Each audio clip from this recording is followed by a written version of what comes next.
یہ ابھی ہمیں اعوذ باللہ من الشیطان الرجیم بسم اللہ الرحمن الرحیم ہمیں ابھی پہنچ گئے غار ثور کی جانب، اور یہاں سے ہمارے بھائی جو ان سے ہمیں بتائیں گے کہ کہاں پر ہے غار ثور اور کہاں سے اس کا راستہ وغیرہ ہے۔ جو ہم گناہ گاروں کے اوپر اس کی رحمت برسے۔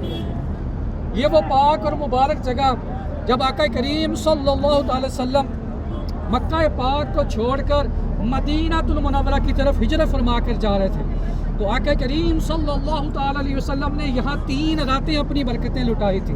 3 راتیں آپ یہاں پر رکے تھے۔ آج تو ہم گاڑی میں بیٹھتے ہیں بڑے آرام اور سکون کے ساتھ، اس جگہ پر چند منٹوں کے اندر آ جاتے ہیں۔ اللہ اکبر! جب 1500 سال قبل آقا کریم صلی اللہ تعالی وسلم یہاں پر تشریف لائے تھے، اس وقت اس طرح کے راستے نہیں تھے۔ آپ جب یہاں پر آ رہے تھے تو پہاڑ کی چٹانوں، پتھروں اور جھاڑیوں کی وجہ سے آقا کریم کے مبارک پاؤں زخمی ہو گئے۔ حضرت ابوبکر صدیق رضی اللہ تعالیٰ عنہ آپ کے ہمراہ تھے۔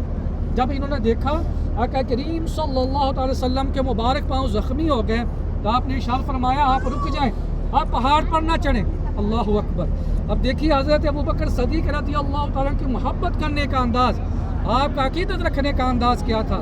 آپ نے آقا علیہ السلام کی بارگاہ میں عرض کی آپ رک جائیں، آپ پہاڑ پر نہ چڑھیں، آپ میرے کندھوں پر سوار ہوں، میں آپ کو اپنے کندھوں پر سوار کر کر پہاڑ کے اوپر غار ثور کے پاس لے کے جاتا ہوں۔ اس کی اتنی زیادہ ہائٹ ہے، غار ثور تک پہنچنے کے لیے کم و بیش 1.5 سے پونے 2 گھنٹے لگتے ہیں۔ ایک جوان آدمی، باہمت نوجوان آدمی اکیلا بغیر کسی ساز و سامان کے چڑھتا ہے، وہ تھک جاتا ہے کہ اس کی اتنی زیادہ اونچائی ہے۔ لیکن میں قربان جاؤں حضرت ابوبکر صدیق رضی اللہ تعالیٰ عنہ کی عظمت کو سلام، آپ آقا کریم کو اپنے کندھوں پر سوار کر کر پہاڑ کے اوپر غار ثور کے پاس لے گئے۔ وہاں جا کر آپ کی خدمت کیا کرتے تھے، نہ صرف آپ بلکہ آپ کے پورا گھرانہ، آپ کی صاحبزادی حضرت اسماء بنت ابی بکر رضی اللہ تعالیٰ عنہ آقا کریم کو کھانا پہنچایا کرتی تھی۔ حضرت ابوبکر صدیق رضی اللہ تعالیٰ عنہ کے غلام عامر بن فہیرہ رضی اللہ تعالیٰ عنہ رات کو چراغاہ سے چند بکریاں لے جاتے پہاڑ کے اوپر غار ثور کے پاس، جس کا دودھ ہمارے آقا کریم علیہ السلام نوش فرما لیا کرتے، اور حضرت ابوبکر صدیق رضی اللہ تعالیٰ عنہ کے صاحبزادے رات کو غار کے آگے پہرا دیا کرتے تھے اور دن کے وقت واپس لوٹ جایا کرتے تھے۔ یہ وہ مبارک گھرانہ ہے جو سب سے زیادہ ہمارے آقا علیہ السلام کی خدمت میں پیش رہا ہے۔ اور دیکھیں پھر اللہ نے اجر کیسا عطا کیا، اللہ نے رتبہ کیسا عطا کیا۔ آج بھی مدینہ پاک میں آقا کریم علیہ السلام کے پہلو میں حضرت ابوبکر صدیق آرام فرمائے۔ اللہ ہمیں بھی سچی محبت عطا فرمائے، آمین۔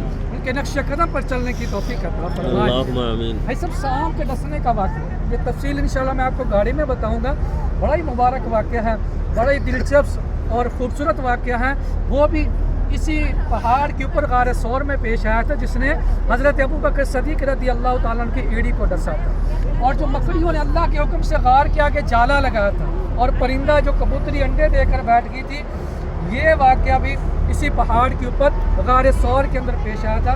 قرآن پاک کے اندر 10واں پارہ سورۃ توبہ آیت نمبر 40 کے اندر اس کا ذکر خیر موجود ہے۔ آقا کریم علیہ السلام یہاں 3 راتیں رکے تھے، پھر یہاں سے مدینہ المنورہ کی طرف ہجرت فرمایا۔ آئے میں آپ کو وہ مبارک پہاڑ بھی دکھاتا ہوں اور اس غار کے بارے میں بتاتا ہوں۔ سامنے دیکھیے گا سب، یہ جو بڑا پہاڑ ہے، چھوٹا ایک بڑا پہاڑ پیچھے والا، اس کو جبل ثور کہتے ہیں۔ کیا نام ہے؟ جبل ثور۔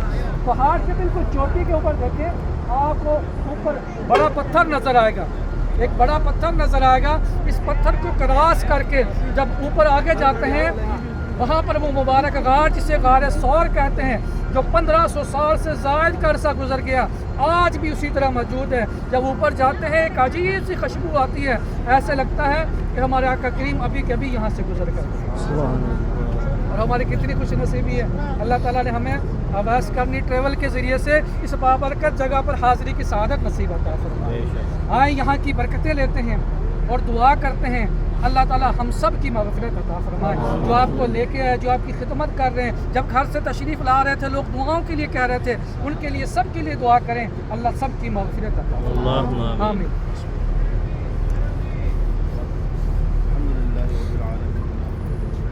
والسلام على سيد الأنبياء والمرسلين، جزا الله عنا سيد سيدنا ومولانا محمد